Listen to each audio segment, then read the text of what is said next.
ಬಹುಶಃ ಈ ಒಂದು ಪ್ರತಿಭಟನೆಗೆ ಇಂಥ ಒಂದು ಪರಿಸ್ಥಿತಿಯಲ್ಲಿ ನಾವು ಬಂದಿದ್ದೇವೆ ಅಂತ ಹೇಳುವಂಥದ್ದು ಒಂದು ತುಂಬಾ ಬೇಸರದ ಸಂಗತಿ.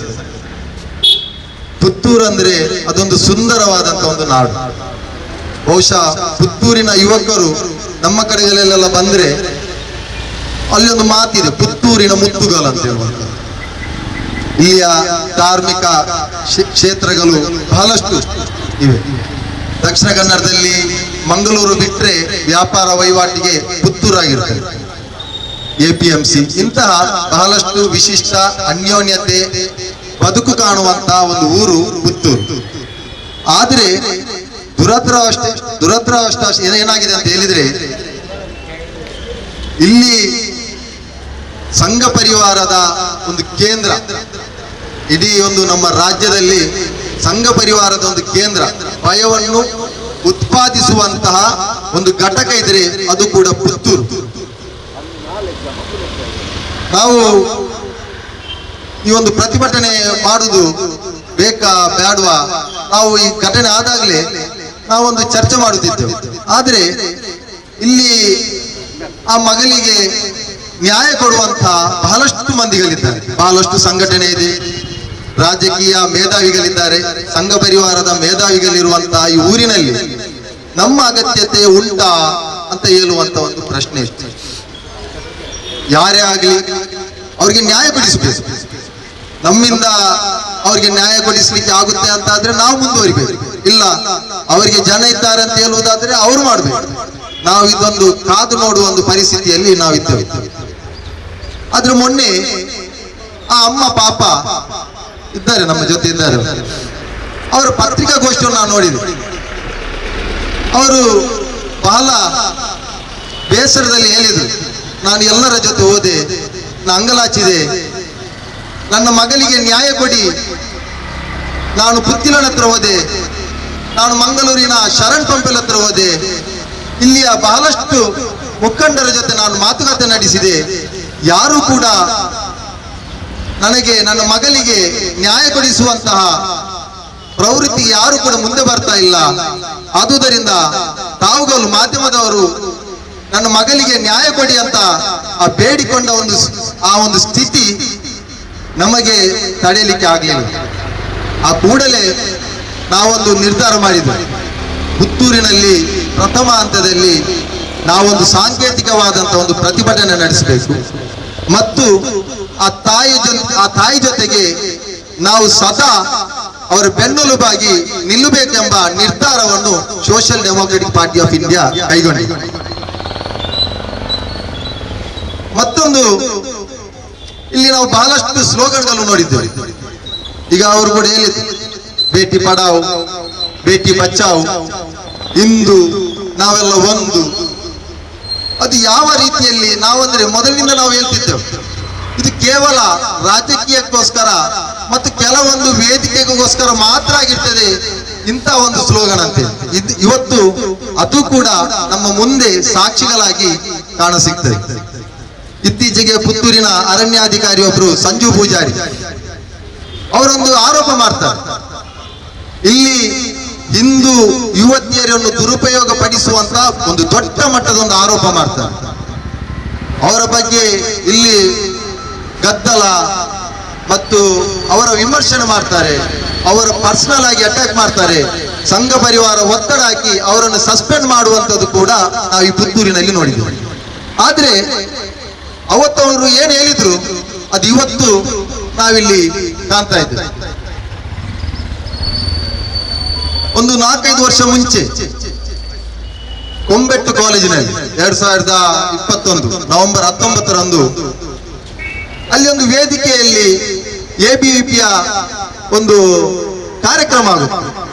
ಪುತ್ತಿಲ ಮತ್ತೆ ಈ ಚಿನ್ಮಯ ಅಂತ ಹೇಳುವಂತ ಕೆಲವೊಂದು ಕಿಡಿಗೇಡಿಗಳು ಈ ಮಕ್ಕಳ ತಲೆಗೆ ವಿಷ ಬೀಜವನ್ನು ಬಿತ್ತುವಂತ ಜನರು, ಇವರೊಂದು ಮಕ್ಕಳನ್ನೆಲ್ಲ ಉದ್ದೇಶಿಸಿ ಅಲ್ಲಿ ಒಂದು ಭಾಷಣ ಮಾಡ್ತಾರೆ. ಏನಂತ ಹೇಳಿದ್ರೆ, ಯಾರು ಮುಸ್ಲಿಮರು ಹಿಂದೂ ಹುಡುಗಿಯರ ಜೊತೆ ಮಾತಾಡಿದ್ರು ಕಂಡ್ರೆ ನೀವು ಬಡಿಬೇಕು, ನೀವು ಹೊಡಿಬೇಕು, ಲವ್ ಜಿಹಾದ್, ನಮ್ಮ ಹೆಣ್ಣು ಮಕ್ಕಳಿಗೆ ಇಲ್ಲಿ ಏನು ಸಂರಕ್ಷಣೆ ಇಲ್ಲ, ನೀವೆಲ್ಲರೂ ಸಿದ್ಧವಾಗಬೇಕು ಹೇಳುವಂತ ಒಂದು ರೀತಿಯಲ್ಲಿ ಸಭೆ ನಡೆಸಿ ಆ ಸಭೆಯನ್ನು ಮುಗಿಸ್ತಾರೆ. 4 ದಿವಸದ ನಂತರ ಅಂದ್ರೆ ನವೆಂಬರ್ 23ರಂದು ಅಲ್ಲಿ ಒಬ್ಬ ಯುವತಿ, ಹಿಂದೂ ಯುವತಿ, ಆ ವಿದ್ಯಾರ್ಥಿ ಅಲ್ಲಿ ಆದಿಲ್ ಎಂಬ ಹುಡುಗನ ಜೊತೆ ತನ್ನ ಏನು ಜೆರಾಕ್ಸ್ ಮಾಡ್ಲಿಕ್ಕೋಸ್ಕರ ಒಂದು 20 ರೂಪಾಯಿ ಸಾಲವನ್ನು ಕೇಳ್ತಾನೆ. ಆದಿಲ್ 20 ರೂಪಾಯಿ ಕೊಡ್ತಾನೆ.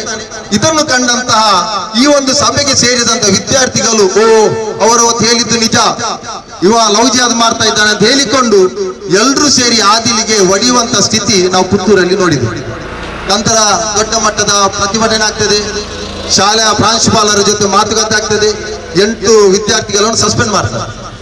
ಸಸ್ಪೆಂಡ್ ಮಾಡಿದ ನಂತರ ಇದೇ ಪುತ್ತಿಲ ಎಲ್ಲ ವಿದ್ಯಾರ್ಥಿಗಳನ್ನು ಸೇರಿಸಿ ಈ ಮಕ್ಕಳ ಭುಜಕ್ಕೆ ಕೇಸರಿ ಶಾಲನ್ನು ಹೊತ್ತಿಸಿ ಎಲ್ಲರಿಗೆ ಒಂದು ಪ್ರತಿಭಟನೆಯ ಕಾವನ್ನು ಕೊಟ್ಟು ದಿನನಿತ್ಯ ಪ್ರತಿಭಟನೆ ಮಾಡುವಂತ ವ್ಯವಸ್ಥೆ ನಾವು ನೋಡಿದ್ದೇವೆ. ಪ್ರತಿಭಟನೆ ಮುಗಿದ ನಂತರ ಅಲ್ಲಿಯ ಒಂದು ಕೈಫುದ್ದೀನ್ ಮತ್ತು ಒಂದು 2 ಸಂಗಡಿಗರು ಅಲ್ಲಿ ಆ ಕಾಲೇಜಿನ ಎದುರುಗಡೆ ಇರುವಂತ ಒಂದು ಅಂಗಡಿಗೆ ಹೋಗಿ ಸ್ನಾಕ್ಸ್ ತರಿಸುವಂತ, ಸ್ನಾಕ್ ಪಡೆದುಕೊಳ್ಳುವಂತ ಹೊತ್ತಿಗೆ ಅಲ್ಲಿ ಈ ಪ್ರತಿಭಟನೆಯಲ್ಲಿ ಸೇರಿ ಇವರ ಭಾಷಣವನ್ನು ಕೇಳಿದಂತ 30 ಯುವಕರು ಇವರಿಗೆ ಮಾರಣಾಂತಿಕವಾಗಿ ಹಲ್ಲೆ ನಡೆಸಿ ತ್ರಿಶೂಲವನ್ನು ಚುಚ್ಚಿದ್ದು ಅಂತೂ ಕೂಡ ನಾವು ಈ ಪುತ್ತೂರಿನ ಆಸುಪಾಸಿನಲ್ಲಿ ನೋಡಿದ್ದೇವೆ.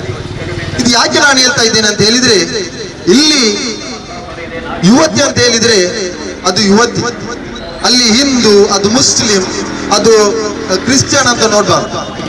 ಈ ಸಮಾಜ ಅಂತ ಹೇಳಿದ್ರೆ ಅಲ್ಲಿ ಹಿಂದೂ ಮುಸ್ಲಿಂ ಎಲ್ಲರೂ ಅನ್ಯೋನ್ಯವಾಗಿರ್ಬೇಕು. ಯಾರು ಯಾರಿಗೆ ಅನ್ಯಾಯ ಮಾಡುವುದು ನೋಡುದಲ್ಲ, ಅನ್ಯಾಯ ಆಗಿದೆ ಎಂಬ ಭಾವನೆ ನಮ್ಮಲ್ಲಿ ಇರಬೇಕು. ಅದೇ ನಂತರ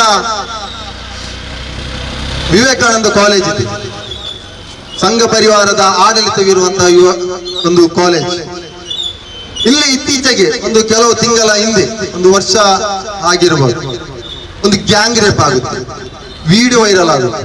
ಆದ್ರೆ ಎಲ್ಲೂ ಇಲ್ಲಿ ಹೇಳುವಂತಹ ಬ್ರ್ಯಾಂಡ್ ಅಂಬಾಸಿಡರ್ ಇದ್ದಾರೆ, ಕೆಲವರು ಹಿಂದುತ್ವದ ಬ್ರ್ಯಾಂಡ್ ಅಂಬಾಸಿಡರ್, ಎಲ್ಲೂ ಕೂಡ ನಮಗೆ ಕಾಣಲಿಕ್ಕೆ ಸಾಧ್ಯ ಆಗಲಿಲ್ಲ. ಅದಷ್ಟಕ್ಕೆ ಅಲ್ಲಿ ಮುಚ್ಚಲಾಗ್ತದೆ. ಈ ರೀತಿಯಾದಂತಹ ಒಂದು ಘಟನೆ ಒಂದು ಸಮಾಜದ ನಡುವೆ ಒಂದು ಹಿಂದೂ ಮತ್ತು ಮುಸ್ಲಿಂ ಎಂಬ ಪೋಲರೈಸೇಷನ್ ಮಾಡಿಕೊಂಡು ರಾಜಕೀಯಕ್ಕೋಸ್ಕರ ಹಿಂದೂಗಳ ಮನಸ್ಸಿನಲ್ಲಿ ಮುಸ್ಲಿಮರ ವಿರುದ್ಧ ದ್ವೇಷವನ್ನು ಹುಟ್ಟಿಸುವಂತ, ಈ ಕುಕೃತ್ಯ ಮಾಡುವಂತಹ, ಇವತ್ತು ನಾಪತ್ತೆ ಆಗುವಂತಹ ಅರುಣ್ ಕುಮಾರ್ ಪುತ್ತಿಲ ಆಗಿರ್ಬೋದು, ಸಂಜೀವ ಮಠಂದೂರ್ ಆಗಿರ್ಬೋದು, ಇವರೆಲ್ಲರೂ ಈ ಒಂದು ತಾಯಿಯ ಮಗಳ ಅನ್ಯಾಯಕ್ಕೋಸ್ಕರ ಈ ನ್ಯಾಯ ದೊರಕಿಸಿಕೊಡೋದು ಯಾರು ಕೂಡ ಕಾಣದೇ ಇರೋದು ನಮಗೆ ಬಹಳಷ್ಟು ಈ ಒಂದು ಸಮುದಾಯ, ಹಿಂದೂ ಸಮುದಾಯದವರು ಅರ್ಥ ಮಾಡಿಕೊಳ್ತಾರೆ. ಈ ಒಂದು ಹೆಣ್ಣಿನ ಈ ಒಂದು ಹೆಣ್ಣು ಗರ್ಭಿಣಿ ಆದಂತ ಸಂದರ್ಭದಲ್ಲಿ ನಾವು ಅರ್ಥ ಮಾಡ್ಕೊಳ್ಬೇಕು. ಅವ್ರ ಮೊನ್ನೆ ತಾಯಿ ಪ್ರೆಸ್ ಮೀಟ್ ಅಲ್ಲಿ ಹೇಳಿದ್ರು, ಕೆಲವೊಂದು ವಿಚಾರಗಳನ್ನು ನಮ್ಮ ಮುಂದೆ ಇಟ್ಟರು. ಇಲ್ಲಿಯ ಸಮುದಾಯ, ಹಿಂದೂ ಸಮುದಾಯದ ಬಾಂಧವರು ಅರ್ಥ ಮಾಡಿಕೊಳ್ಬೇಕು. ಸಂಘ ಪರಿವಾರ ಮತ್ತು RSS BJP ಅವರ ಅಸಲಿಯತ್ತು ಅದರಲ್ಲಿ ಸ್ಪಷ್ಟವಾಗಿತ್ತು. ಅವರು ಡೀಲರ್ಶಿಪ್ ತರ ಮಾತನಾಡಿದ್ರು. ಮಗುವನ್ನು ಸೇಲ್ ಮಾಡುವಂತದ್ದು, 10 ಲಕ್ಷ ಬೇಡಿಕೆಯನ್ನು ಇಟ್ಟಂತದ್ದು, ಅಬೋರ್ಷನ್ ಮಾಡಿ ಕೈಕಾಲು ಅಲ್ಲಿಂದಲೇ ಕತ್ತರಿಸಿ, ಪಾಪ ಇನ್ನೂ ಆ ಹೊಟ್ಟೆಯಲ್ಲಿದ್ದಂತ ಮಗು ಈ ಲೋಕವನ್ನೇ ನೋಡ್ಲಿಲ್ಲ. ಇಂಥ ಕ್ರಿಮಿಗಳ ಒಂದು ಗೂಡಾಗಿದೆ RSS ಮತ್ತು ಸಂಘ ಪರಿವಾರ ಇಲ್ಲಿಯ ಪುತ್ತೂರಿನ ಕೇಂದ್ರ ಬಿಂದಾಗಿರ್ತದೆ. ಒಂದು ಅಬೋರ್ಷನ್ ಅಂತ ಹೇಳಿದ್ರೆ ಇಂಡಿಯಾದಲ್ಲಿ ಅದು ದೊಡ್ಡ ಕ್ರೈಮ್. ಅದನ್ನೇ ಕೈ ಕಟ್ಟು ಮಾಡುವ, ಕಾಲು ಕಟ್ಟು ಮಾಡಿ ತೆಗಿಸಲಿಕ್ಕೆ ಜನ ಇದ್ದಾರೆ. ಬಂಟ್ವಾಳದಲ್ಲಿ ಒಂದು ಡಾಕ್ಟರ್ ಇದ್ದಾರೆ, ಹೇಳುವಂತ ಒಂದು ಹೇಳಿಕೆ ಅವರು ಹೇಳ್ತಾರಲ್ಲ, ಎಂತ ನಾಚಿಕೆಗೆಟ್ಟ ಮಾನಗೆಟ್ಟ ನಿಮ್ಮ ಸಂಘ ಪರಿವಾರದ ಕಾರ್ಯಕರ್ತರು ಮತ್ತು ನಾಯಕರು ಇವರು. ಇಲ್ಲಿ ಪುತ್ತೂರಲ್ಲಿ ಬಹಳಷ್ಟು ಘಟನೆ ಆಗಿದೆ.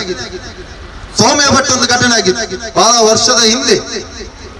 ಇಡೀ ಈ ಪುತ್ತೂರಿಗೆ ಬೆಂಕಿ ಹಾಕಿ ಬಹಳಷ್ಟು 1-2-3 ತಿಂಗಳು ಪುತ್ತೂರು ಬಂದಾಗುವಂತ ಒಂದು ವ್ಯವಸ್ಥೆ ನಾವು ನೋಡಿದ್ದೇವೆ. ಪಾಪ ಅಮ್ಮ ಪ್ರೆಸ್ ಮೀಟ್ ಅಲ್ಲಿ ಮೊನ್ನೆ ಹೇಳಿದ್ರು, ನಾವು ನಮ್ಗೆ ನ್ಯಾಯಕ್ಕೋಸ್ಕರ ನಾವು ಇಲ್ಲಿಯ ಪುತ್ತಿಲರ ಹತ್ರ ಮಾತಾಡಿದೆವು, ಶರಣ್ ಪಂಪೆಲ್ರ ಜೊತೆ ನಾವು ಫೋನ್ ಅಲ್ಲಿ ಮಾತಾಡಿದೆವು. ಅವ್ರು ಸಿಗ್ಲಿಲ್ಲ, ನಮ್ಗೆ ಯಾರು ಸಿಗುದಿಲ್ಲ ಅಮ್ಮ, ನಿಮ್ಗೆ ಯಾರು ಸಿಗುದಿಲ್ಲ. ಅಲ್ಲಿ ಅದು ಒಬ್ಬ ಮುಸ್ಲಿಂ ಹೆಸರಿನವರಾಗಿದ್ರೆ ಇವತ್ತು ಇಲ್ಲಿ ಇಡೀ ಪುತ್ತೂರಿಗೆ ಬೆಂಕಿ ಹಾಕುವಂತ ಒಂದು ವ್ಯವಸ್ಥೆ ಆಗಿತ್ತು. ಇಲ್ಲಿ ನ್ಯಾಯಕ್ಕೋಸ್ಕರ ಇಲ್ಲಿ ಹೋರಾಡುವಂತ ಒಂದು ಸಂಘಟನೆ ಕೂಡ ಇಲ್ಲ. ಇಲ್ಲಿ ಜಾತಿಗಳ ನಡುವೆ ಇಲ್ಲಿ ಗಲಾಟೆ ಎಬ್ಬಿಸುವಂತದ್ದು, ಒಂದು ಜನರನ್ನು ಇನ್ನೊಂದು ಜನರಿಗೆ ದೂಷಣೆ ಮಾಡುವಂತ ಕೃತ್ಯಕ್ಕೆ ಮಾತ್ರ ಆಗಿರ್ತದೆ ಇಲ್ಲಿಯ ಸಂಘ ಪರಿವಾರ ಮತ್ತು ಬಿಜೆಪಿ ನಾಯಕರು ಇಲ್ಲಿ ಫ್ರಂಟ್ ಲೈನ್ ಅಲ್ಲಿ ನಿಂತು ಹೋರಾಟ ಮಾಡುವಂತ. ಇನ್ನು ಇವರು ಸ್ವಯಂ ಧರ್ಮ ರಕ್ಷಕರಂತ ಹೇಳಿ ಮಾಂಸ ಮಾರುವಂತ ಈ ಒಂದು ಏನು ನಾಯಕರಿದ್ದಾರೆ, ಇವರಲ್ಲಿ ನೀವು ಇವರಲ್ಲಿ ನ್ಯಾಯ ಸಿಗುತ್ತದೆ ಅಂತ ಹೇಳುವಂತ ಒಂದು ಆಲೋಚನೆ ಇದ್ರೆ ಅಮ್ಮ, ಅದು ನೀವು ಬಿಟ್ಟು ಬಿಡಿ. ಇವರಿಂದ ನಿಮ್ಗೆ ಖಂಡಿತವಾಗಿಯೂ ನ್ಯಾಯ ಸಿಗಲಿಕ್ಕೆ ಸಾಧ್ಯ ಇಲ್ಲ. ಪ್ರತಿ ಸಂದರ್ಭದಲ್ಲಿ ಅವತ್ತು ಮಂಡ್ಯಕ್ಕೆ ಹೋಗಿ ನಮ್ಮ ಹತ್ತಿರದ ಮುದಿ ವಯಸ್ಸರಾದ ಪ್ರಭಾಕರ್ ಭಟ್ಟ ಮಂಡ್ಯಕ್ಕೆ ಹೋಗಿ ಒಂದು ಹೆಣ್ಣಿಗೆ ಸಮಸ್ಯೆ ಆಗಿದೆ ಅಂತ ಹೇಳಿ ಭಾಷಣ ಮಾಡ್ಲಿಕ್ಕೆ ಆಗ್ತದೆ. ಹತ್ತಿರದ ಈಗ ರಸ್ತೆ ಕೂಡ ತುಂಬಾ ಚೆನ್ನಾಗಿದೆ, ಫ್ಲೈಓವರ್ ಆಗಿದೆ, ಗುಂಡಿ ಗುಂಪುಗಳಿಲ್ಲ, ಒಂದು ಕಾಲ್ಗಟ್ಟೆಯಲ್ಲಿ ಬರ್ಬೋದು. ಆದ್ರೂ ಇಷ್ಟರವರೆಗೆ ಈ ಒಂದು ಅಮ್ಮನಿಗೆ ಒಂದು ನ್ಯಾಯ ಕೊಡಿಸುವಂತ, ಅಲ್ಲದಿದ್ರೆ ಒಂದು ಭಾಷಣ ಮಾಡುವಂತ, ಒಂದು ಖಂಡನೆ ನೀಡುವಂತ ಪ್ರಭಾಕರ್ ಭಟ್ಟನನ್ನು ಈಗ ಕಾಣ್ಲಿಕ್ಕೆ ನಮ್ಗೆ ಸಾಧ್ಯ ಆಗ್ತಾ ಇದೆ. ಅದೇ ರೀತಿ ನಾನು ಮೊದಲು ಕಠೋರ ಹಿಂದುತ್ವ, ನಂತರ ನಾನು ಎಂ ಎಲ್ ಎ ಎಂದು ಬೀಗುತ್ತಿದ್ದಂತ ಬೆಳ್ತಂಗಡಿ ಶಾಸಕ ಹರೀಶ್ ಪೂಂಜಾ ಈಗ ಯಾವ ಮಂಚದಡಿಯಲ್ಲಿ ಮಲಗಿದ್ದಾರೆ ಅಂತ ಕೇಳಲಿಕ್ಕೆ ನಮ್ಗೆ ಇದು ಮಾಡ್ತಾ ಇದ್ದೇವೆ. ಎಲ್ಲಿದ್ದಾರೆ ಈಗ ಅವರು? ಕಠೋರ ಹಿಂದುತ್ವವಾದಿ, ನಂತರ ನಾನು ಎಂ ಎಲ್ ಎ ಅಂತ ಹೇಳುತ್ತಿರುವಂತ, ಈಗ ಅವರು ಯಾವ ಮಂಚದಡಿಯಲ್ಲಿದ್ದಾರೆ? ಲವ್ ಜಿಹಾದ್, ಬಾಂಗ್ಲಾದೇಶ್, ಪಾಕಿಸ್ತಾನ್, ಐಸಿಸ್, ಈ ರೀತಿಯಾದ ಲಬ ಅಂತ ಬಾಯಿ ಬಡ್ಕೊಳ್ತಿದ್ದಂತ ಇದೇ ಊರಿನ ಇಲ್ಲಿಯೇ ಎಜುಕೇಶನ್ ಮಾಡಿ ಇಲ್ಲಿಯೇ ರಾಜಕೀಯವಾಗಿ ನೆಲೆಕಂಡಂತ ಶೋಭಾ ಕರಂದ್ಲಾಜೆ ಈಗ ಎಲ್ಲಿದ್ದೀರಮ್ಮ ನೀವು? ನಿಮ್ಮದೇ ಸಮುದಾಯದ ಒಂದು ಹೆಣ್ಣು ಮಗುವಿಗೆ ಇಷ್ಟು ದೊಡ್ಡ ಅನ್ಯಾಯ ಆಗ್ತಾ ಇದೆ, ಯಾರು ಬರ್ತಾ ಇಲ್ಲ. ಅವರ ಆಲೋಚನ್ನು ಇಡೀ ಸಮುದಾಯದ ಮುಂದೆ ಹೇಳ್ತಾ ಇದ್ದಾರೆ, ನೀವು ಎಲ್ಲಿದ್ದೀರಮ್ಮ? ಅದೇ ರೀತಿ ಅದೆಲ್ಲ ಬಿಡಿ, ಮೊನ್ನೆ ಕುತ್ತಾರಿನ ಒಂದು ಕೊರಗಜ್ಜನ ಸನ್ನಿಧಿಯಲ್ಲಿ ಅಲ್ಲಿ ಸ್ಪೀಚ್ ಅಲ್ಲಿ ಹೇಳ್ತಾರೆ, ಹಿಂದೂ ಮಹಿಳೆಯರ ರಕ್ಷಣೆಗೋಸ್ಕರ ನೀವು ನಿಮ್ಮ ಬ್ಯಾಗ್ನಲ್ಲಿ ಆಯುಧವನ್ನು ಇಡಿ ಅಂತ ಹೇಳುವಂತ ಚಕ್ರವರ್ತಿ ಸೂಲಿಬೇಲೆ. ಈಗ ಎಲ್ಲಿದ್ದೀಯಪ್ಪ ನೀನು? ಎಲ್ಲಿದ್ದಿ? ಇಲ್ಲದಿದ್ರೆ ಸಣ್ಣ ವಿಚಾರದಲ್ಲಿ ನೀವು ಆನ್ಲೈನ್ಗೆ ಬರ್ತೀರಾ, ಅಲ್ಲಿ ಹೋಗಿ ಜನರ ಮನಸ್ಸಿಗೆ ಬೀಜವನ್ನು ಬಿತ್ತೀರಾ. ಈಗ ನಿನ್ನದೇ ಸಮುದಾಯದ ಮಹಿಳೆಗೆ ಮತ್ತು ಆ ಮಗುವಿಗೆ ಅನ್ಯಾಯವಾದಾಗ ಈ ಚಕ್ರವರ್ತಿ ಸೂಲಿಬೇಲೆ ಎಲ್ಲಿದ್ದಾನೆ? ಇದೇ ಊರಿನ ಮಾಜಿ ಮುಖ್ಯಮಂತ್ರಿ ಆದಂತ ಸದಾನಂದ ಗೌಡ, ನೈತಿಕತೆ ಇಲ್ಲ ಅವರಿಗೆ, ಆದ್ರೂ ಅವರನ್ನು ಕೂಡ ಇಲ್ಲಿ ಕಾಣ್ಲಿಕ್ಕೆ ಸಾಧ್ಯ ಆಗ್ತಾ ಇಲ್ಲ. ಅದೇ ರೀತಿ ನಳಿನ್ ಕುಮಾರ್ ಕಟೀಲ್, ಸಂಜೀವ ಮಟ್ಟುಂದೂರು, ಯಾರು ಕೂಡ ಈ ಒಂದು ಈ ತಾಯಿ ಮಾಡಿದಂತ ತಪ್ಪಾದ್ರೆ ಏನಮ್ಮ? ಈ ತಾಯಿ ಮಾಡಿದ ತಪ್ಪೇನು? ಯಾಕೆ ಒಂದೇ ಒಂದು ಹಿಂದುತ್ವದ ಫೈರ್ ಬ್ರ್ಯಾಂಡ್ಗಳು ಇವರ ಬೆನ್ನೆಲುಬಾಗಿ ನಿಲ್ಲುತ್ತಾ ಇಲ್ಲ? ಆ ಹೆಣ್ಣು ಮಗು ಮಾಡಿದ ತಪ್ಪೇನು? ಇದನ್ನೆಲ್ಲ ನೀವು ಉತ್ತರಿಸಬೇಕು. ಅದೇ ರೀತಿ ನಮ್ಮ ಪೊಲೀಸ್ ಇಲಾಖೆ ಒಂದು ಸೋಷಿಯಲ್ ಮೀಡಿಯಾದಲ್ಲಿ ಬರೆದಾಕಿದ್ರೆ ಸ್ಟೇಷನ್ಗೆ ಕರೆಸಿ ನಿಮ್ಮ ಬರಹಕ್ಕೆ ಸಾಕ್ಷಿ ಇದೆಯಾ, ನಿಮ್ಮ ಮಾತಿಗೆ ಸಾಕ್ಷಿ ಇದೆಯಾ ಅಂತ ಕೇಳಿ ಟಾರ್ಚರ್ ಮಾಡುವಂತವ್ರು. ಇವತ್ತು 10 ದಿನದ ಮಗು ಸಾಕ್ಷಿಯಾಗಿ ಅವರ ಮನೆಯಲ್ಲಿದೆ. ಇದಕ್ಕಿಂತ ದೊಡ್ಡ ಸಾಕ್ಷಿ ಬೇಕು ಅವನನ್ನು ಅರೆಸ್ಟ್ ಮಾಡ್ಲಿಕ್ಕೆ? ಒಂದು ಸ್ಟೂಡೆಂಟ್ ಅನ್ನು ಅರೆಸ್ಟ್ ಮಾಡ್ಲಿಕ್ಕೆ ಆಗುದಿಲ್ಲ ಅಂತ ಹೇಳಿದಾದ್ರೆ ಎಲ್ಲ ಬಿಡಿ. ಆ ಘಟನೆ ನಡೆದಂತ ಮನೆಗೆ ಇನ್ನೂ ಕೂಡ ಇನ್ವೆಸ್ಟಿಗೇಷನ್ ಪರ್ಪಸ್ ಆಗಿ ಇನ್ನೂ ಕೂಡ ಅಲ್ಲಿ ಪರಿಶೀಲನೆಗೆ ಹೋಗಿಲ್ಲ ಅಂತ ಹೇಳುವುದಾದ್ರೆ, ಈ ಪುತ್ತೂರಿನಲ್ಲಿ ಆಗುತ್ತಿರುವುದಾದ್ರೆ ನಮ್ಮ ವಿಷಯ ಬಿಡಿ, ದಾರಿಗಳು ಅಂತ ಹೇಳ್ತಾರೆ. ಈಗ ಒಂದು ಹಿಂದೂ ಮಹಿಳೆ, ಇವರಿಗೆ ಯಾರು ನಿಲ್ಬೇಕು? ಎಲ್ಲಿದ್ದಾರೆ? ಯಾಕೆ ಆಗ್ತಾ ಇಲ್ಲ? ನನ್ನ ಹಿಂದೂ ಬಾಂಧವರಲ್ಲಿ ಒಂದು ವಿನಂತಿ, ಈ ಒಂದು ಬಿಜೆಪಿ ಮತ್ತು RSSನ ಏನು ಆ ವಿಷ ಬೀಜವನ್ನು ಬಿತ್ತಾರೆ, ಇದಕ್ಕೆ ನೀವು ಬಲಿಯಾಗಬಾರ್ದು. ಇಲ್ಲಿ ಸಂಘಿ ಶಾಖೆಯಿಂದ ಬರುವಂತವರು, ವಿದ್ಯಾಲಯಗಳಿಂದ ಸಂಘೀಯ ಆಡಳಿತವಿರುವಂತಹ ವಿದ್ಯಾಲಯಗಳಲ್ಲಿ ಬರುವಂತಹ ಅವರು, RSS ಶಾಖೆಯಲ್ಲಿ ಇರುವಂತಹವರನ್ನು ಮತ್ತು ABVPಯ ವಿದ್ಯಾರ್ಥಿಗಳ ಜೊತೆ ನಿಮ್ಮ ಮಕ್ಕಳ ನಂಟುಗಳಿದ್ರೆ ಅದನ್ನು ನೀವು ಅವರನ್ನು ಮನವೊಲಿಸಿ ಅದರಿಂದ ದೂರಕ್ಕೆ ಇಡಬೇಕಾಗಿ ತಮ್ಮಲ್ಲಿ ನಾನು ಆತ್ಮೀಯವಾಗಿ ಇಲ್ಲಿಯ ಹಿಂದೂ ಸಹೋದರರಲ್ಲಿ ನಾನು ವಿನಂತಿ ಮಾಡ್ತಾ ಇದ್ದೇನೆ. ಸುಪ್ರೀಂ ಕೋರ್ಟ್ನಲ್ಲಿ ಲವ್ ಜಿಹಾದ್ ಬಗ್ಗೆ ಯಾವುದೇ ಪುರಾವೆ ಇಲ್ಲ ಅಂತ ಹೇಳ್ತಾ ಇದ್ದಾರೆ. ಆದ್ರೆ ಸಂಘ ಪರಿವಾರದ ಈ ಒಂದು ರೇಪಿಗೆ, ಅತ್ಯಾಚಾರ ಮತ್ತು ಕೊಲೆಗೆ ಮತ್ತು ಪಬ್ಲಿಕ್ ಆಗಿ ಅತ್ಯಾಚಾರ ಮಾಡುವಂತಹ ಶಾಸಕರನ್ನು ಸೇರಿ UPಯಲ್ಲಿ ಬಹಳಷ್ಟು ಕೊಲೆಗಳು ನಡೆದಂತಹ ಬಿಜೆಪಿಗೆ ಬಹಳಷ್ಟು ಅದಕ್ಕೆ ಪೂರಕವಾದಂತಹ ಒಂದು ಸಾಕ್ಷಿ ಸಮೇತ ಇದೆ. ನಾವು ಈ ಅಮ್ಮನಿಗೆ ಈ ಒಂದು ಪ್ರತಿಭಟನೆಯ ಮೂಲಕ ನಾವು ನಿಮಗೆ ಭರವಸೆಯನ್ನು ನೀಡುತ್ತಿದ್ದೇವೆ. ನಿಮಗೆ ನ್ಯಾಯಕ್ಕೋಸ್ಕರ, ನಿಮಗೆ ನಿಮ್ಮ ಮಗಳಿಗೆ ನ್ಯಾಯಕ್ಕೋಸ್ಕರ ನಿಮಗೆ ನಮ್ಮ ಅಗತ್ಯ ಬಿದ್ದರೆ ಸದಾ ಈ ಪುತ್ತೂರಿನ SDPI ನಾಯಕರು ನಿಮ್ಮ ಜೊತೆ ಇರ್ತಾರೆಂಬ ಹೇಳುವಂತಹ ಒಂದು ಭರವಸೆಯನ್ನು ಈ ಒಂದು ಪ್ರತಿಭಟನಾ ನಿರತ ವೇದಿಕೆಯಲ್ಲಿ ಸಾರ್ವಜನಿಕವಾಗಿ ನಾನು ನಿಮಗೆ ಹೇಳ್ತಾ ಇದ್ದೇನೆ. ನಿಮಗೆ ಯಾವುದೇ ಸಂಕಟ ನ್ಯಾಯಕ್ಕೋಸ್ಕರ ಹೋರಾಟಕ್ಕೋಸ್ಕರ ನಿಮಗೆ ಯಾವುದೇ ರೀತಿಯಾದಂತ ಬೆಂಬಲ ಬೇಕಾದರೆ ನಮ್ಮ ಸೋಷಿಯಲ್ ಡೆಮೊಕ್ರಾಟಿಕ್ ಪಾರ್ಟಿ ಆಫ್ ಇಂಡಿಯಾದ ಪುತ್ತೂರಿನ ನಾಯಕರು ನಿಮ್ಮ ಜೊತೆ ಇರ್ತಾರೆ. ನೀವು ಅವರನ್ನು ಯಾವಾಗ ಬೇಕಾದರೂ ಅವರನ್ನು ನೀವು ಕಮ್ಯುನಿಕೇಟ್ ಮಾಡಬಹುದು. ಅವರು ಒಂದು ವೇಳೆ ನಿಮಗೆ ನ್ಯಾಯ ದೊರಕಿಸಿಕೊಡಲು ಅವರು ವಿಫಲರಾದರೆ ನೀವು ನಮ್ಮ ಜೊತೆ ಯಾವಾಗಲೂ ಕೂಡ ನಮ್ಮ ಜೊತೆ ಬರಬಹುದು ಎಂಬ ಹೇಳಿಕೆಯನ್ನು ಭರವಸೆಯೊಂದಿಗೆ ಈ ಒಂದು ಅವಕಾಶಕ್ಕಾಗಿ ಧನ್ಯವಾದಗಳು. ಜೈ ಹಿಂದ್, ಜೈ SDPI. ನನ್ನ ಮಗಳಿಗೆ ನ್ಯಾಯ ಕೊಡಿಸಿ ಅಂತ ನಾನು ಎಲ್ಲರ ಹತ್ರ ಕೇಳಿದ್ದೇನೆ. ಹಿಂದೂಗಳ ಹತ್ರ ಎಲ್ಲ ಸಂಘಟನೆಗಳಿಗೂ ಹೋಗಿದ್ದೇನೆ, ಶರಣ್ ಪಂಪಲ್ ಕಡೆಗೂ ಹೋಗಿದ್ದೇನೆ, ಮುರಳಿ ಭಟ್ ಎಲ್ಲರೂ ನನ್ನನ್ನು ಆ ಮಗುವನ್ನು ತೆಗಿಸಿ ಅವರು ತೆಗಿಲಿಕ್ಕೆ ಇದು ಮಾಡ್ತಾರೆ ಅಂತ ಹೇಳೋದು ವಿನಃ ಬಿಟ್ಟು ಮದುವೆ ಮಾಡಿಸಿ ಕೊಡ್ತೇವೆ ಅಂತ ಇಷ್ಟುವರೆಗೆ ಯಾರೂ ಹೇಳಿಲ್ಲ. 1.5 ತಿಂಗಳು ಅವಕಾಶ ಬೇರೆ ಕೊಟ್ಟಿದ್ದೇವೆ ಇವರಿಗೆ, ಜಗನ್ನಿವಾಸ್ ರಾವ್ಗೆ. ಆದ್ರೆ ಆ ಟೈಮಲ್ಲಿ ನಾವು ಹುಡುಗಿಗೆ ಮದುವೆ ಮಾಡಿಸ್ತೇವೆ, ರಿಜಿಸ್ಟರ್ ಮಾಡಿಸ್ತೇವೆ, ನನ್ನ ಮಗಳು ಬೇರೆ ಅಲ್ಲ, ನಿಮ್ಮ ಮಗಳು ಬೇರೆ ಅಲ್ಲ ಅಂತ ಹೇಳಿ ಕೂತವರೇ ಹೊರತು ನನ್ನ ಮಗಳಿಗೆ ನ್ಯಾಯ ದೊರಕಿಸಿ ಕೊಡ್ಲಿಲ್ಲ. ಅದಲ್ಲದೆ ಅವರೇ ಹುಡುಗನನ್ನು ಎಲ್ಲಿಯೋ ಮುಚ್ಚಿಟ್ಟಿದ್ದಾರೆ, ಅವರದೇ ಕೈವಾಡ. ಆದ್ರೆ ಈಗ ನನಗೆ ಗೊತ್ತಿಲ್ಲ, ನನ್ನ ಮಗ ಎಲ್ಲಿದ್ದಾನೆ ಅಂತ ನನಗೆ ಗೊತ್ತಿಲ್ಲ ಅಂತ ಹೇಳಬಹುದು. ಆದ್ರೆ ಅದನ್ನ ನಂಬಲಿಕ್ಕೆ ನಾವೇನು ಅಷ್ಟು ಮೂರ್ಖರಲ್ಲ. ಇಲ್ಲಿ ನನ್ನ ಮಗಳು ಈಗ ಡೆಲಿವರಿ ಆಗಿ ಮನೆಯಲ್ಲಿ ಕೂತಿದ್ದಾಳೆ. ಆ ಹುಡುಗನನ್ನು ಇಷ್ಟು ದಿವಸ ಮುಂದೆ ತರಲಿಕ್ಕೆ ಆಗಲಿಲ್ಲ. ಪೊಲೀಸ್ ಡಿಪಾರ್ಟ್ಮೆಂಟ್ಗಾಗಲಿ ಯಾರಿಗೂ ಆಗಲಿ ಇಲ್ಲಿ ಹಿಂದೂ ಕಾರ್ಯಕರ್ತರಿಗಾಗಲಿ ತರಲಿಕ್ಕೆ ಆಗಲಿಲ್ಲ ಅಂದ್ಮೇಲೆ ಅವ್ರಿಗೇನು ಪ್ರಯೋಜನ ಅಂತ ನಾನು ಕೇಳ್ತಿರೋದು. ಒಂದು ಹಿಂದೂ ಹುಡುಗಿಗೆ ನ್ಯಾಯ ಕೊಡಿಸಲಿಕ್ಕೆ ಈ ಸಂಘಟನೆಗಳಿಗೆ ಆಗಲಿಲ್ಲ ಅಂದ್ಮೇಲೆ ನಾನು ನನಗೆ ಬೇಕಾದ ಸಂಘಟನೆಗಳಿಗೆ ನಾನು ಕೊಟ್ಟಿದ್ದೇನೆ. ಈಗ ಹುಡುಗ ಬರಬೇಕು, ಹುಡುಗ ಎಲ್ಲಿದ್ರು ಅವನನ್ನು ಎದುರು ತರಬೇಕು ಅಂತ ಹೇಳಿ ನಾನು ಕೇಳ್ಕೊಳ್ತಿರೋದು. ನನ್ನ ಹೆಣ್ಣು ಮಗಳಿಗೆ ನ್ಯಾಯ ಕೊಡಿಸಿ, ಆ ಮಗುವಿಗೆ ಅವನ ತಂದೆಯ ಸ್ಥಾನ ಕೊಡಿಸಬೇಕು ಅಷ್ಟೇ. ರಿಜಿಸ್ಟರ್ ಮ್ಯಾರೇಜ್ ಆಗಲೇಬೇಕು. ಬಹಳ ವಿಚಿತ್ರವಾದಂತಹ ಒಂದು ಸಮಾಜದಲ್ಲಿ ನಾವು ಇವತ್ತು ಬದುಕ್ತಾ ಇದ್ದೇವೆ. ಬಹಳ ವಿಚಿತ್ರವಾದಂತಹ ಒಂದು ಸಮಾಜ.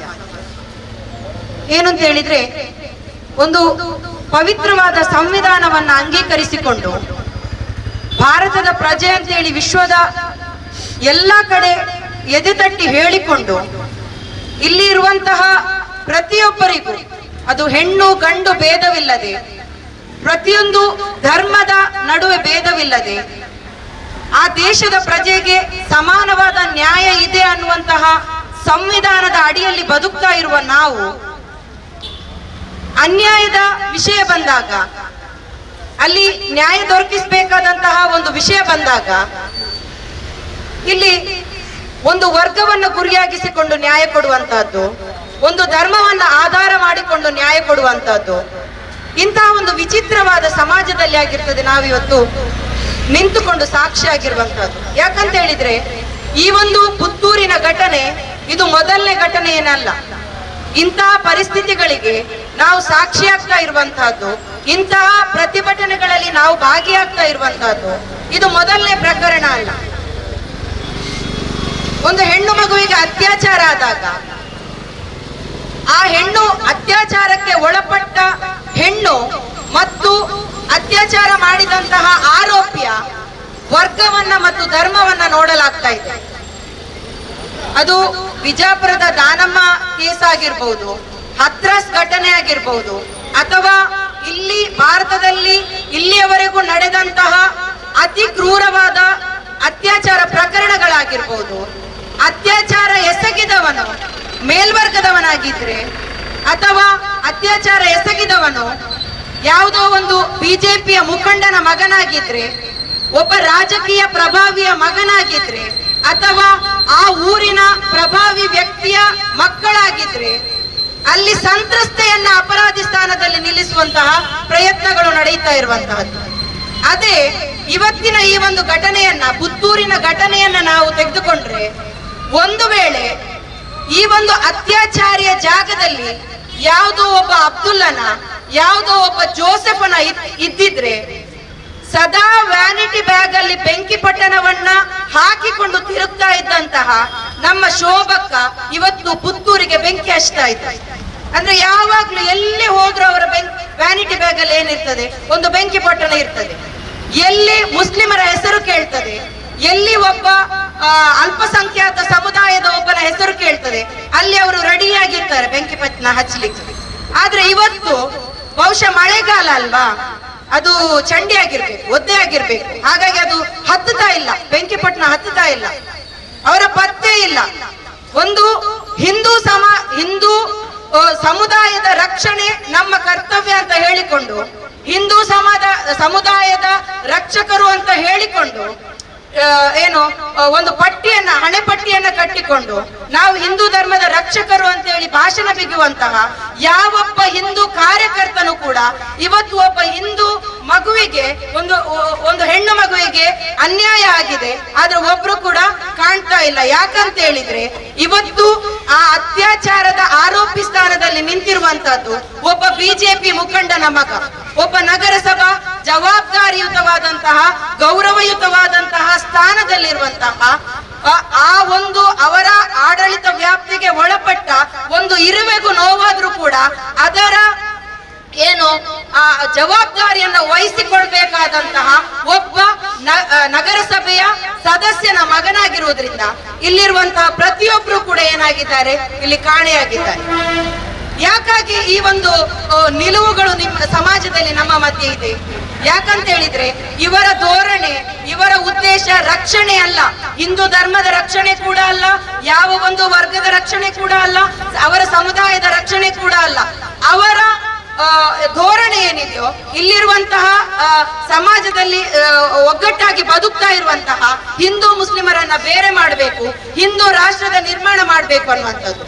ಬಿಜೆಪಿ ಆಡಳಿತಕ್ಕೆ ಬರುವ ಆ ದಿನದಿಂದ ಕೂಡ ಅವರ ಪ್ರಣಾಳಿಕೆಯಲ್ಲಿ ನಾವು ಕೇಳಿ ಬರ್ತಾ ಇದ್ದಂತಹ ಒಂದು ಸ್ಲೋಗನ್ ಏನು ಅಂತ ಹೇಳಿದ್ರೆ ಬೇಟಿ ಬಚಾವೋ.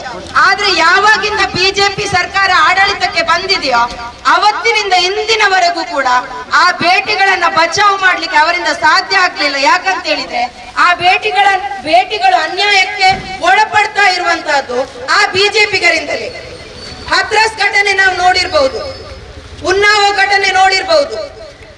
ಈ ಎಲ್ಲ ಘಟನೆಗಳು ಜೀವಂತ ಎಲ್ಲಿಯೋ ಒಂದು ಉತ್ತರ ಪ್ರದೇಶದಲ್ಲಿ, ಎಲ್ಲಿಯೋ ಒಂದು ದೆಹಲಿಯಲ್ಲಿ ನಡೀತಾ ಇದೆ ಅಂತೇಳಿ ನಾವು ಕೈ ಕಟ್ಟಿ ಕೂತ್ಕೊಳ್ತಾ ಇದ್ರೆ, ಇಡೀ ಈ ಇಂತಹ ಘಟನೆಗಳು ನಮ್ಮ ಕಾಲಬುಡದಲ್ಲೇ ಇವತ್ತು ನಡೀತಾ ಇದ್ರು ಕೂಡ ಯಾವೊಬ್ರು ಕೂಡ ಆ ಒಂದು ಹೆಣ್ಣು ಮಗುವಿನ ಪರವಾಗಿ ನ್ಯಾಯಕ್ಕೆ ನಿಲ್ಲಿಲ್ಲ ಅನ್ನುವಂತಹದ್ದು ಬಹಳ ವಿಪರ್ಯಾಸ. ಇಂತಹ ಘಟನೆಗಳು ಮತ್ತೆ ಮತ್ತೆ ಮರುಕಳಿಸುವಾಗ ಇಲ್ಲಿರುವಂತಹ ನಾಗರಿಕ ಬಂಧುಗಳು ಅರ್ಥ ಮಾಡಿಕೊಳ್ಬೇಕು ಅವರ ಉದ್ದೇಶ ಏನು. ಬರೀ ರಾಜಕೀಯವಾಗಿ ಇಲ್ಲಿ ಅವರು ಏನು ಧ್ರುವೀಕರಣ ಮಾಡುವಂತಹದ್ದು, ರಾಜಕೀಯವಾಗಿ ಅಸ್ತಿತ್ವ ಪಡೆಯುವಂತಹದ್ದು. ಒಂದು ಹಾಸ್ಪಿಟಲ್ ನಲ್ಲಿ ವೈದ್ಯರು ಮತ್ತು ಪೇಷಂಟ್ಗಳ ಮಧ್ಯೆ ಏನಾದ್ರೂ ಗಲಾಟೆ ಆದಾಗ ಆ ಗಲಾಟೆ ಆದ ಒಂದು ಪಾರ್ಟಿ ಮುಸ್ಲಿಮನಾಗಿದ್ರೆ ಅಲ್ಲಿಗೆ ರಾಜ್ಯದಿಂದ ಹಿಡಿದು ರಾಷ್ಟ್ರೀಯ ನಾಯಕದ ಮಟ್ಟದ ನಾಯಕರು ಕೂಡ ಆ ಸ್ಥಳಕ್ಕೆ ಬರ್ತಾರೆ.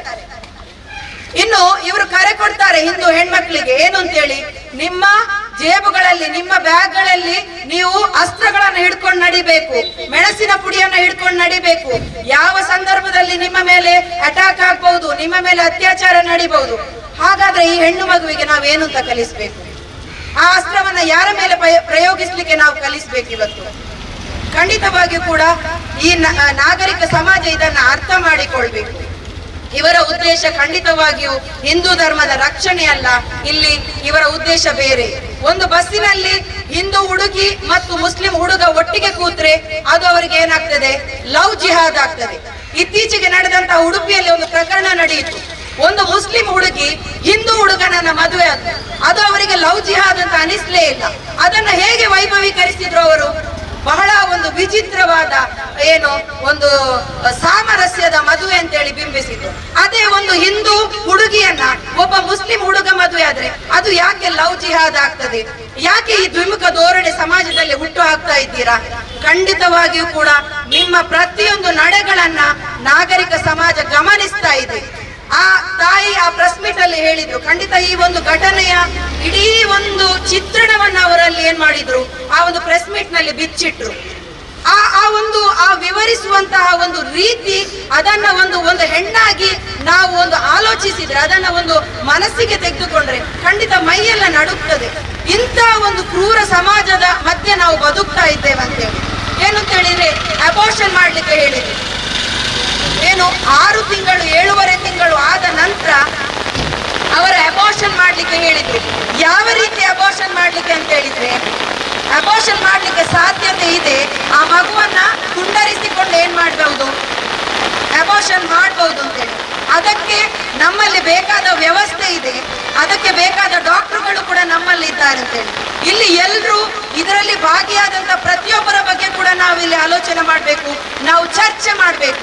ಯಾಕಂತ ಹೇಳಿದ್ರೆ ಇದು ಬರೀ ಒಬ್ಬ ಅತ್ಯಾಚಾರ ಮಾಡಿದ ಆರೋಪಿಯ ತಪ್ಪು ಮಾತ್ರ ಅಲ್ಲ, ಅವರ ತಪ್ಪನ್ನ ಮುಚ್ಚಿಡ್ಲಿಕ್ಕೆ ನೋಡಿದಂತಹ ಆ ಭರವಸೆಯನ್ನ ನೀಡಿಕೊಂಡು ಹಿಂದೇಟು ಹಾಕಿದಂತಹ ಆ ಹುಡುಗನ ತಂದೆ ಆಗಿರ್ಬಹುದು, ಅವರು ಆ ಹುಡುಗಿಯ ತಾಯಿ ಸಂಪರ್ಕಿಸಿದಂತಹ ಹಿಂದೂ ಮುಖಂಡರುಗಳಾಗಿರ್ಬಹುದು, ಆ ಇಲ್ಲಿಯ ಶಾಸಕರಾಗಿರ್ಬಹುದು, ಅಥವಾ ಅದಕ್ಕೆ ಪೂರಕವಾದಂತಹ ಯಾವುದೇ ಕ್ರಮವನ್ನು ಕೈಗೊಳ್ಳದೆ ಇರುವಂತಹ ಪೊಲೀಸ್ ಇಲಾಖೆ ಆಗಿರ್ಬಹುದು, ಅಥವಾ ಅದಕ್ಕೆ ನಾನು ರೆಡಿ ಇದ್ದೇನೆ ಅಂತ ಹೇಳಿದಂತಹ ಡಾಕ್ಟರ್ಗಳಾಗಿರ್ಬಹುದು, ಇವರದೇ ಸರ್ಕಾರದ ಆಡಳಿತ ಇರುವಂತಹ ಏನು ಕಾನೂನುಗಳಲ್ಲಿ ಅಲ್ವಾ ಹೇಳಿರುವಂತಹದ್ದು, ಬರೆದಿರುವಂತಹದ್ದು ಪ್ರತಿಯೊಂದು ಹಾಸ್ಪಿಟಲ್ಗಳಲ್ಲಿ ಭ್ರೂಣ ಹತ್ಯೆ ಅಪರಾಧ ಅಂತೇಳಿ, ಎಲ್ಲಿಯವರೆಗೆ ಗಂಡು ಹೆಣ್ಣು ಪತ್ತೆ ಮಾಡುವುದು ಕೂಡ ಅಪರಾಧ ಅಂತ ಹೇಳುವಂತಹ ಇವರದೇ ಆಡಳಿತ ಇರುವಂತಹ ಸರ್ಕಾರಗಳಲ್ಲಿ ಒಂದು ಮಗುವನ್ನ ಪೀಸ್ ಮಾಡಿ ತೆಗೆಸುವಂತಹ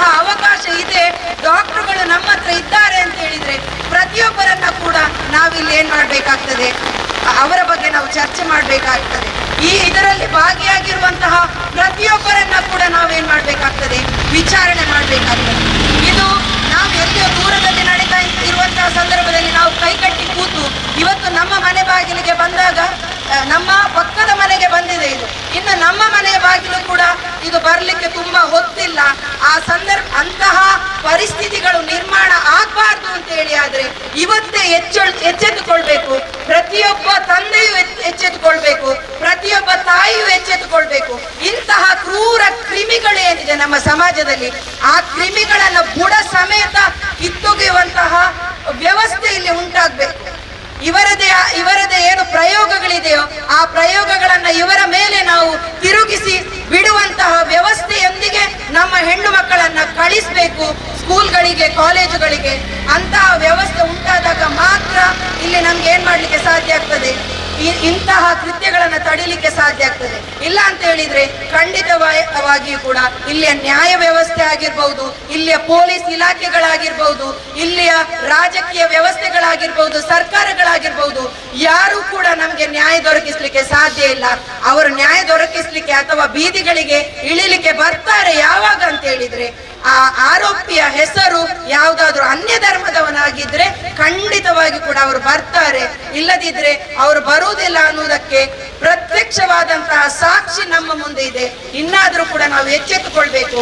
ಇಲ್ಲಿ ಇರುವಂತಹ ಅಸ್ತಿತ್ವದಲ್ಲಿರುವಂತಹ ಮಹಿಳಾ ಆಯೋಗಗಳು ಏನಿದೆವೋ ಅವರು ಕೆಲವೊಂದು ಸಂದರ್ಭದಲ್ಲಿ ಸ್ವಯಂ ಪ್ರೇರಿತವಾಗಿ ಪೊಲೀಸ್ ಇಲಾಖೆ ಆಗಿರ್ಬಹುದು, ಮಹಿಳಾ ಆಯೋಗಗಳಾಗಿರ್ಬಹುದು, ಸ್ವಯಂ ಪ್ರೇರಿತವಾಗಿ ಏನ್ ಮಾಡ್ತಾರೆ, ಕೇಸುಗಳನ್ನ ದಾಖಲಿಸಿಕೊಳ್ತಾರೆ. ಯಾರು ಹೋಗಿ FIR ಕೊಡ್ಬೇಕು ಅಂತಿಲ್ಲ ಅಥವಾ ಕೇಸ್ ಕೊಡ್ಬೇಕು ದಾಖಲಿಸಿ ಅಂತ ಅಂಗಲಾಚಬೇಕು ಅಂತಿಲ್ಲ.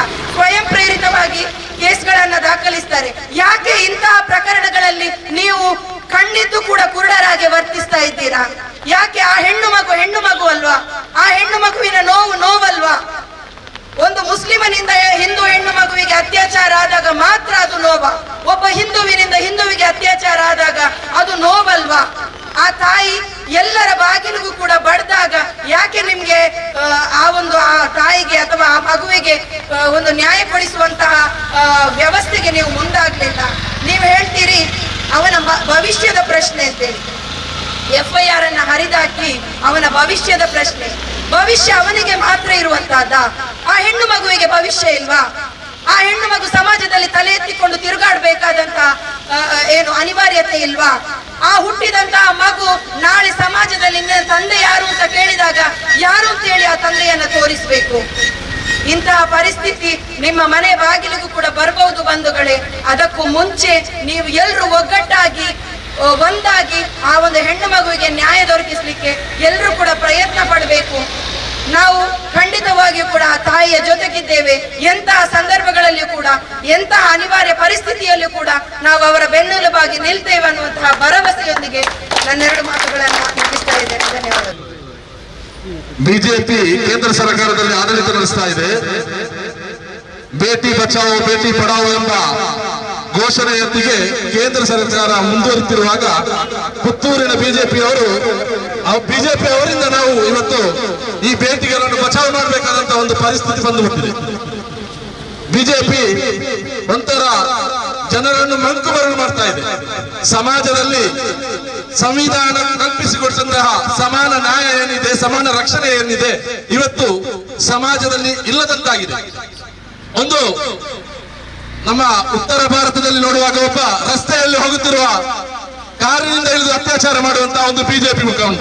ಅದೇ ರೀತಿ ಪುತ್ತೂರಿನಲ್ಲಿ ಮತ್ತೊಬ್ಬ ಮುಖಂಡ ಜಗನ್ನಿವಾಸ ರಾವ್ ಅವರ ಮಗ ಜಗನ್ನಿವಾಸ ರಾವ್ ಹೇಗಿದ್ದಾರೆ ಅಂತ ಹೇಳಿದ್ರೆ, ಪುತ್ತೂರಿನಲ್ಲಿ ಯಾರಾದ್ರೂ ಒಬ್ಬರ ಬಸ್ಸಿನಲ್ಲಿ ಒಬ್ಬ ಸಹಪಾಠಿಯೊಂದಿಗೆ ಕೂತುಕೊಂಡಲೇ ಓಡಿಕೊಂಡು ಬಂದು ಪ್ರತಿಭಟನೆ ಮಾಡುವುದು, ಅವರಿಗೆ ಹಲ್ಲೆ ಮಾಡುವುದು, ಅದರ ವಿರುದ್ಧ ನಿರಂತರವಾಗಿ ಹೋರಾಟ ಮಾಡುವಂತವ ಇವತ್ತು ಆಸ್ಪತ್ರೆಗೆ ಹೋಗಿ ಮಲಗುವಂತಹ ಪರಿಸ್ಥಿತಿ ಉಂಟಾಗಿದೆ.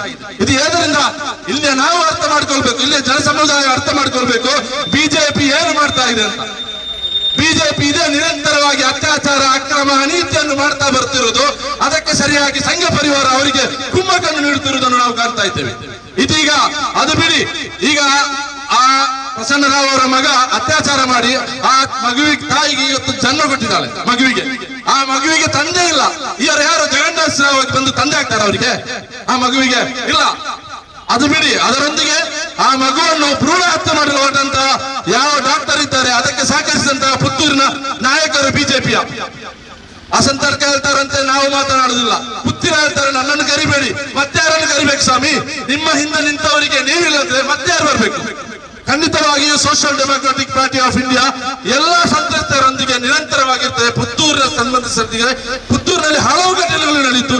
ಎಲ್ಲಾ ಘಟನೆಗಳಲ್ಲೂ ಕೂಡ ಬಿಜೆಪಿ ಏನ್ ಮಾಡ್ತಾ ಇದೆ, ನಿರಂತರವಾಗಿ ಪರಸ್ಪರ ಜಾತಿಗಳ ಮಧ್ಯೆ ಹಲ್ಲೆಯನ್ನು ಮಾಡುವುದು, ಇಂತಹ ಕೃತ್ಯಗಳಿಗೆ ಕುಮ್ಮಗೂಡುವಂತಹ ಕೆಲಸವನ್ನು ಮಾಡ್ತಾ ಇದೆ.